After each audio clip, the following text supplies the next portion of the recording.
لعبوا بشكل ممتاز، والمباراة ما كانت تكون نفسها لو عدلوا النتيجة. نحن تعذبنا في العديد من الفترات، لكن رأينا منتخب فرنسي كبير، وأنا أريد أن أقول شكرا لمدربنا ديدي ديشان ولهذا المنتخب بصفة عامة الذي هو مزيج من العديد من عمله. هذا يعني أنك ستعود يوم الأحد.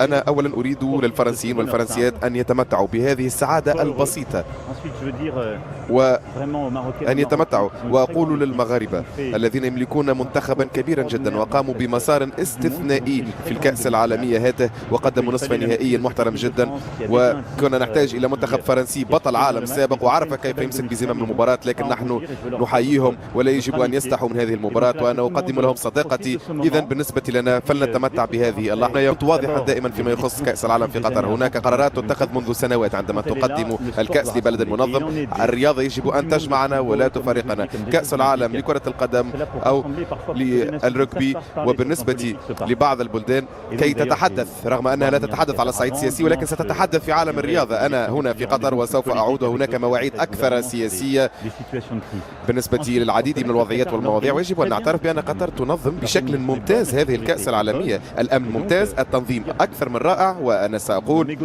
فعلا دعونا لا ننسى السعادة. نحن في النهائي، نحن سعيدون. إذا بالنسبة لنا